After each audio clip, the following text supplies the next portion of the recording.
Once upon a time, there was an ogre named Shrek who lived happily in his swamp with his lovely wife, Princess Fiona. But this would all change, because one day, when Shrek woke up, he found Princess Fiona gone, and a horrible goblin in her place. As Shrek reached for the goblin, furious, it chuckled and dodged the raging ogre's fists, and then an old sorcerer appeared in a cloud of illusion. This was Merlin. He had sent his henchmen to kidnap Princess Fiona. Being trapped in his tower by the wicked Ice Queen, who had cast a spell on him, he sought an ally who could free him. While she spread her evil over the land, he was caught, stuck. The source of his powers was in his crystal ball, and the Ice Queen had stolen it from him.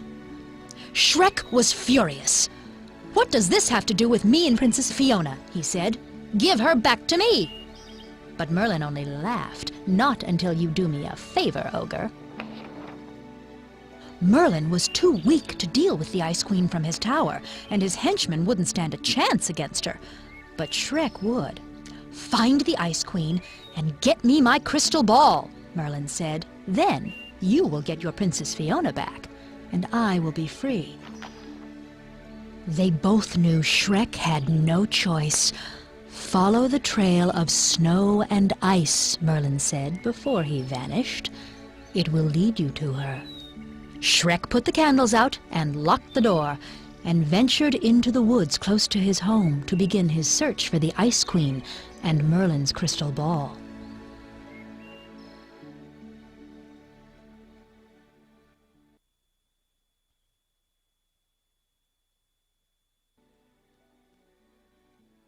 Use the C stick to change your view.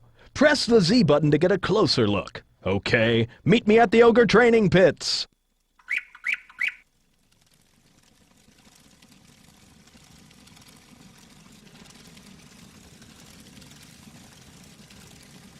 Oh, no you don't. Oh, no you don't. Go back to the jumping grounds. Go back to the jumping grounds. Hey, Shrek, come up here. You can jump towards the wall. When you hit it, jump again to do a roll. Well done. I'll meet you in the combat arena. You're here to steal candy from me, too. Well, those blasted merry men took it all. It's been like this ever since the Ice Queen took over Sweetsville, and candy got scarce. I should know. I pass the village when I go to Granny. But that's not gonna happen again until I get my basket with candy back.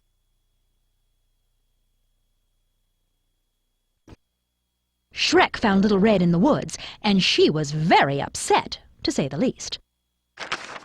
Ever since the Ice Queen took over Sweetsville, everything's been in chaos. I want my basket with candy back. Since Red seemed to know the way to Sweetsville, where the Ice Queen resided, Shrek figured it might be a good idea to help her out. "I'll help you if you'll help me," he said. "I want the cookies." Close to the bridge, two funny-looking kids wanted to get across, but had trouble with a troll. "We want to have a nibble at the gingerbread house, but the troll won't let us pass." The troll snarled at them. "No way! After them goats trashed me up real bad, I've opened this toll thingy. This way no one passes without my permission." Shrek, having always thought that trolls gave ogres a bad reputation, decided to deal with them. "Whoa!" said Shrek when he found Ye Old Onion of greater gas. "With this in my belly, there's not a single door in the world I can't open." Shrek recalled that Princess Fiona once pointed out to him that there were other ways of opening doors, but he didn't remember the details and quickly dismissed it as nonsense.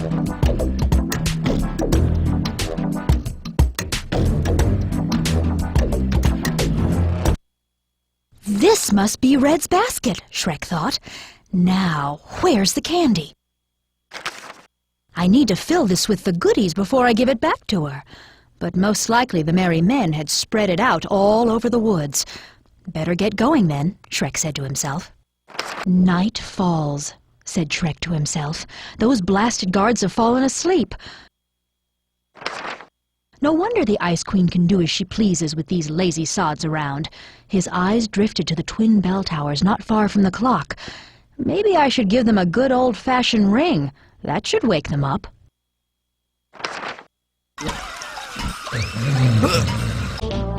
Hey, excuse me, you there. Would you mind getting my children for me, please?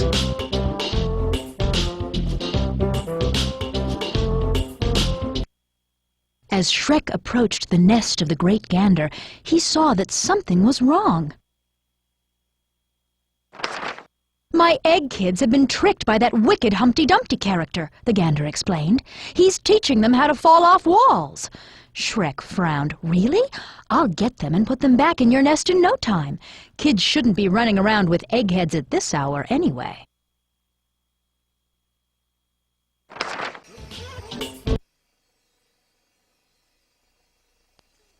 Heard the buzz over there? Seems the guards don't like you. Ever since the Ice Queen took over Sweetsville, the guards don't trust anyone. But I'm sure a strong, smelly ogre like you can set things right here and prove them wrong. You can start with getting my sheep into the corral and kick some wolf butt while you're at it.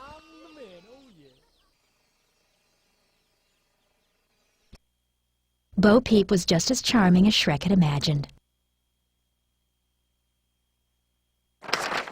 As she explained to him that she wanted her sheep back in the corral, Shrek wondered what good the guards really did in this place. Maybe I should go and get them, he pondered. Or maybe I should just kick some wolf butt myself. At any rate, the sheep needed to get back into the corral.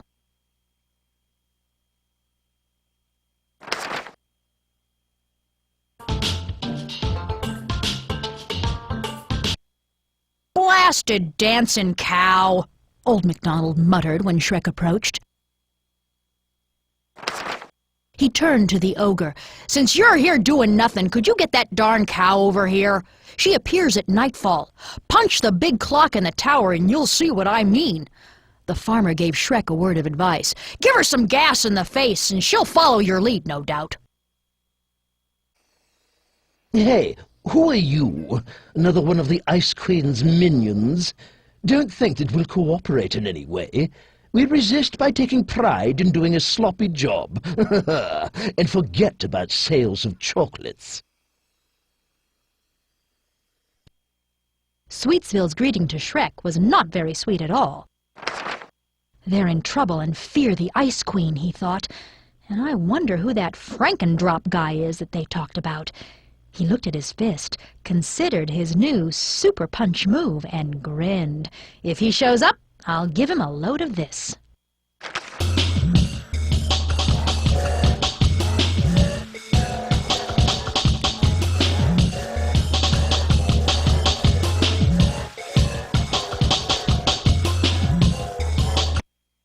Once Shrek got the machine going, a horrible sound shrieked in his ears. "Must be those blasted factory whistles," he figured as he covered his ears with his hands. "I'll give them a good kick or punch. That should keep them quiet." He clenched his fists and prepared to knock the air out of the whistles.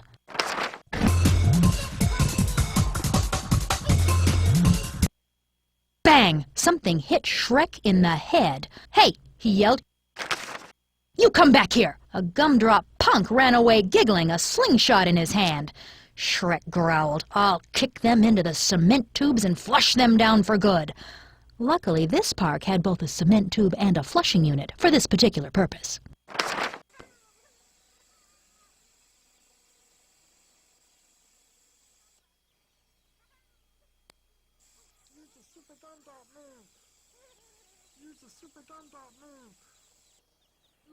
Thank you for taking out that monster. Good work, lad. If you want to go after the Ice Queen, who's responsible for all this, we won't stop you. We'll take you to the sewer entrance, which leads to her lair.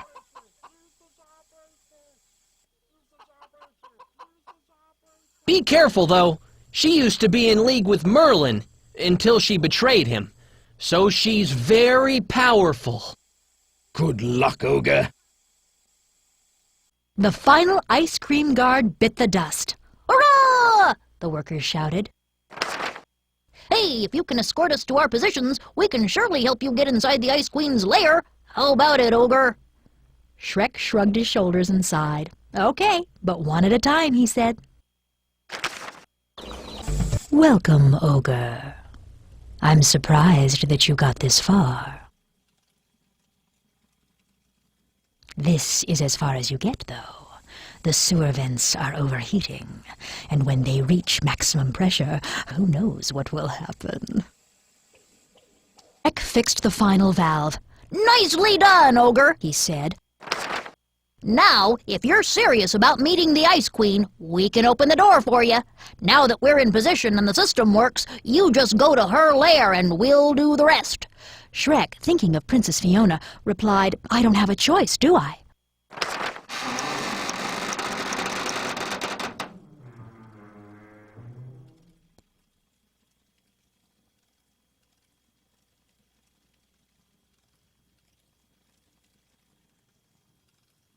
You little fiend!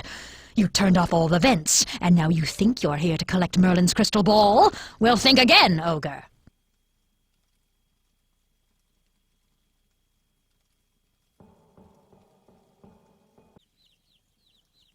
Oh my! I'm melting.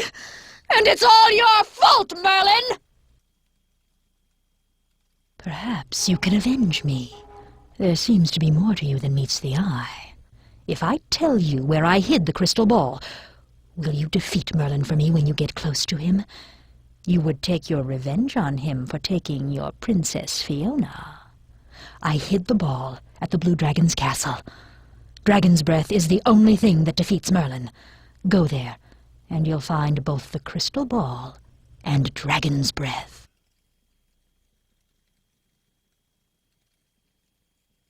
Excellent! The Ice Queen is gone. Now, give me the crystal ball. Ow! You let her conjure it away, did you not? Where did it go? Where did it go? To the Blue Dragon's castle! Oh, I hate dragons. You're going to need protection if you're getting the crystal ball from there, or else the dragon will torch you to ashes. You'll need armor. From a warrior that's been dead for quite a while, in the crypt areas beyond the mountains. He won't be needing it anymore, and it withstands dragon's breath.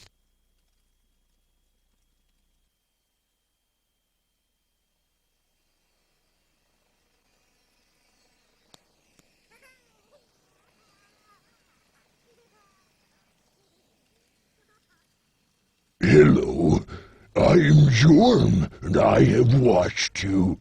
I see everything from here. Anywhere you want to go, I can show you the way. But right now I'm not in a mood, because my quest for the ultimate treasure has kept me busy. For 1,000 years, actually. It's really starting to get to me.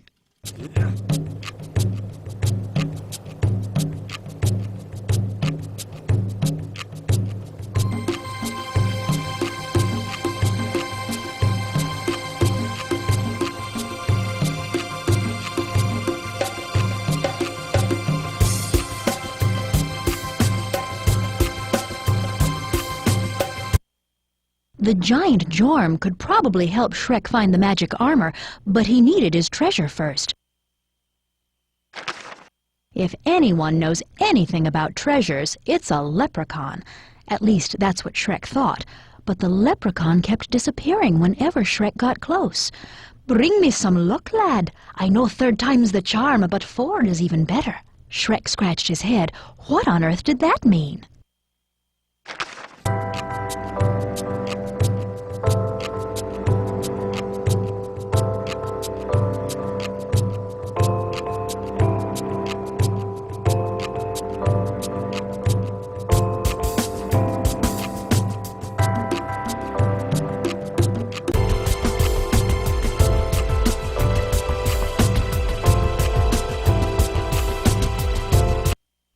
Thank ye, the leprechaun said, and snatched the 4-leaf clover from Shrek. If it's treasure you'll be wanting, get the wagon going. Melt the ice with your horrible fumes, lad. Here, have a boost. And he gave a pepper fruit to Shrek. Knowing his pepper fruits from old, Shrek realized that with this, his burps would be real icebreakers, though hardly conversation openers.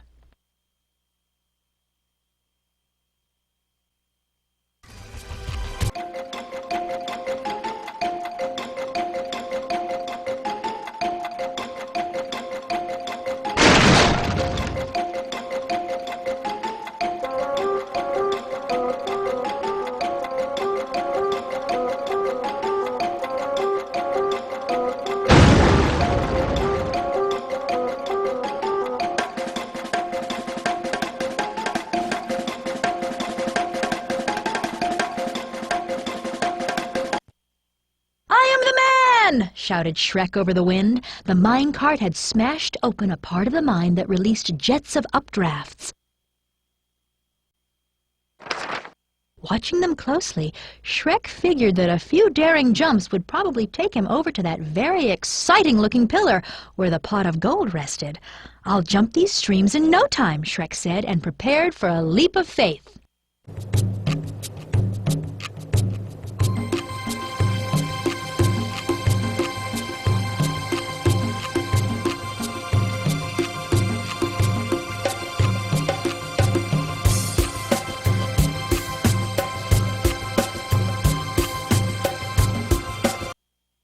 As Shrek reached for the pot of gold, a condor appeared and snatched it from his hands. "I'm taking this with me," she shouted, "but you'll get it back if you can get rid of those blasted gnomes that keep pestering my kids." Shrek growled but had no choice. It'll be easier to knock out a few gnomes than fight a condor.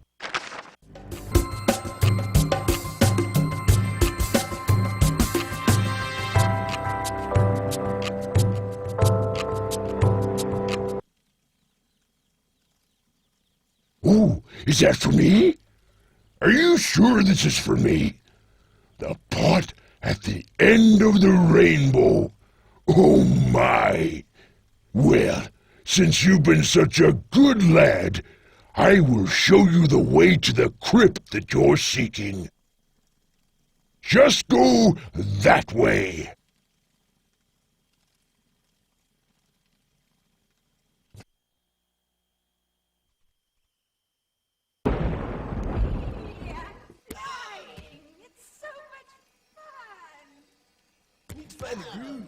Hey, ye! Can you help me get rid of these darn boneheaded idiots and their bewitching friends? There's no way I can go down in the crypt and do me job properly, as long as those grinning idiots and their flying maroons keep strutting around in me cemetery. The skeletons seemed to give the crypt keeper a headache. "These boneheads are already dead, so how do I get them to follow me?" Shrek wondered.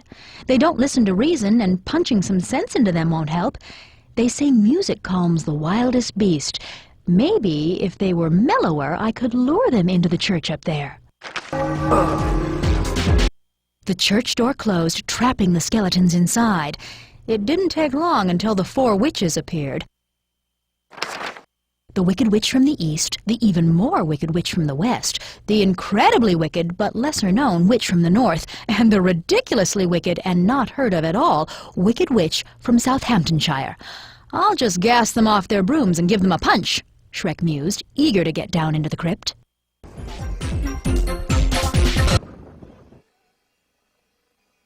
What are you doing here, Mama Spider? Will you please get off my grounds? I've got to go cleaning in the crypts. "Forget it, man. My kids are out running in your wicked cemetery, and I'm not moving an inch until they've all come back to Mama." That's it! I give up! "Well, I'm not moving until I get my kids back, and that finally." "My, that's a big spider," Shrek thought. "Better not mess with her. I'll go and get her spider kids. Maybe then she'll remove the web." But the baby spiders were quick and small and very hungry. "I can always lure them with food," he thought. "Princess Fiona pulls that one on me, and it works all the time."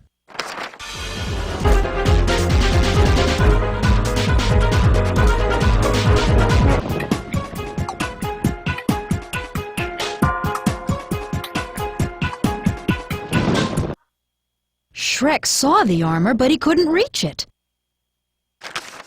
"I need to get it down here," he said, "but I can't reach it, and I've got no tools for climbing." As if this wasn't enough, the bats in here bugged him all the time. "I'll chase them away so that at least I can think clearly," he growled.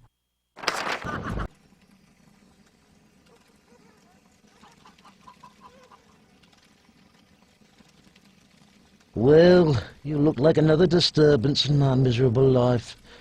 First, my summer castle's raided by a blue dragon. Then my court wizard Merlin leaves me and causes a mess just because I called him an idiot. As if that wasn't enough, his Ice Queen companion steals his crystal ball, locks him up in the tower, and cuts sales on chocolate.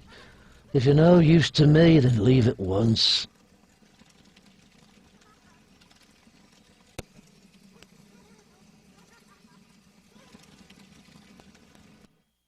Shrek stumbled into the bedroom of the Crown Prince. The princess was there, looking very upset. "You know what really bothers me right now?" she said, apparently not surprised that a big green ogre invaded her home. "That slob, the so-called Crown Prince, is pretending to reign and doesn't pay me any attention. Could you just carry him to me before I do something the entire kingdom will regret?"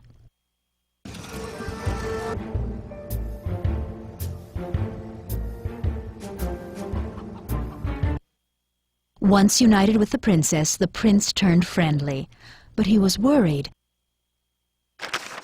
"That keeper keeps locking up prisoners just for the fun of it. That was never the idea. Could you do something about it?" Shrek pondered. "Maybe I'll just lock him up. Then he'll see how fun it is to be inside a cell." Ah, seems like you've taken care of things. Everything is pretty much back to normal. See, why don't you go and get rid of that blue dragon in my summer castle? That's a good ogre. I'll reward you with lots of mud when you're done. Oh, and if you meet Merlin, tell him he's fired.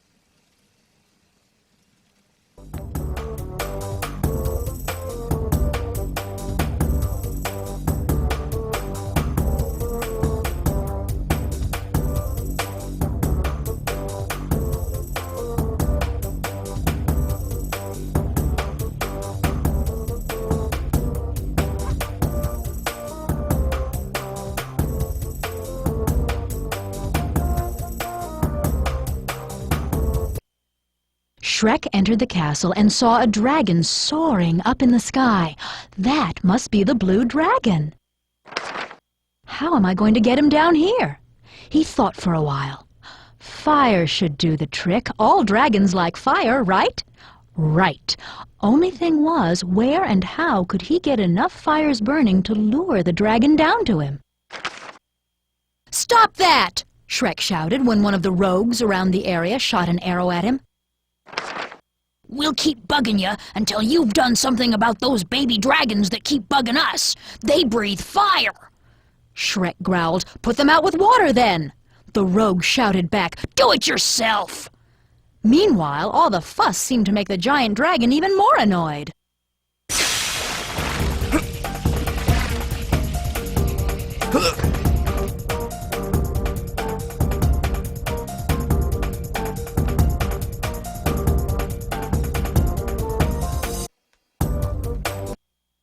"This place is scorched," Shrek realized when he saw the drained moat. "Seems like the fishes are in trouble. I might as well save them now that I'm here."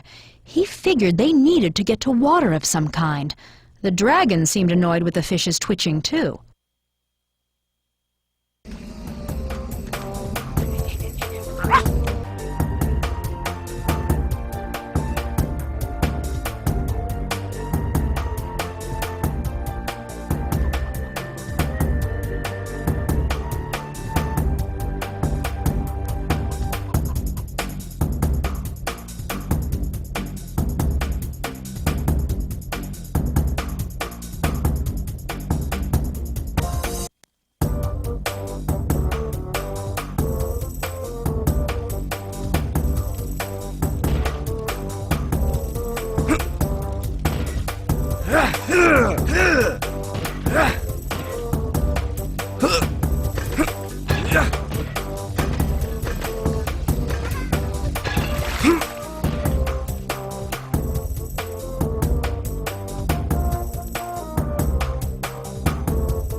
As Shrek entered the castle, a horrible sound reached his ears. Gosh, that's all. All thoughts of everything else were lost, and Shrek was forced to focus on one thing only, to find the source of the sound within the castle and make it stop. Maybe then the dragon will have the courtesy of talking to me.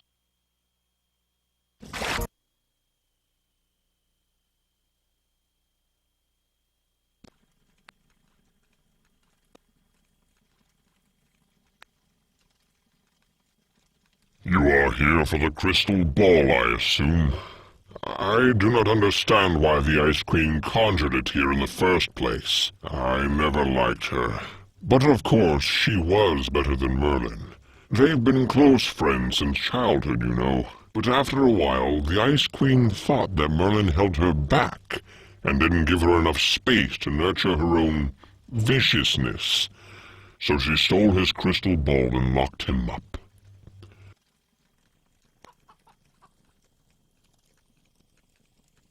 At any rate, I want him gone, and so I present to you the crystal ball.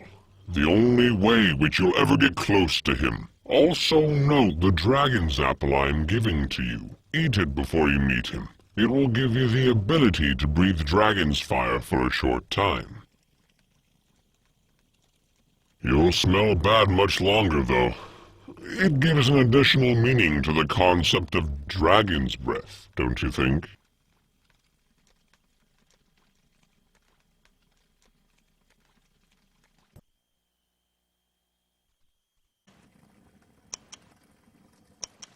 Thank you for the crystal ball, Shrek. My trusty knights have already brought it to me. As a thank you from me to you, I will let you live. But alas, Princess Fiona stays here. The Ice Queen's spell still requires a prisoner, so it will have to be her.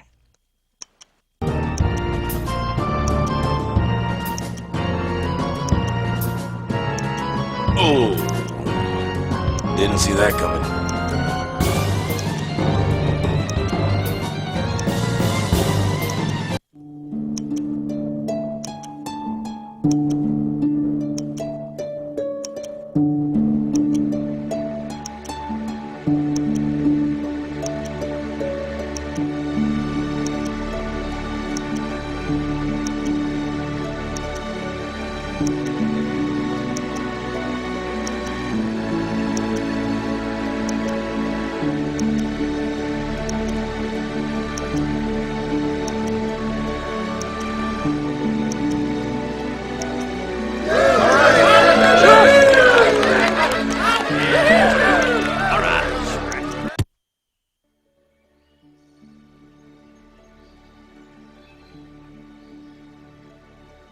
As Shrek defeated Merlin, the tower shook in its very foundations and crumbled into dust. The ruins turned out to be quite a tourist attraction. It eventually attracted many people from far away to come and watch. But Shrek and Princess Fiona stayed in their swamp, happily ever after, with their pet.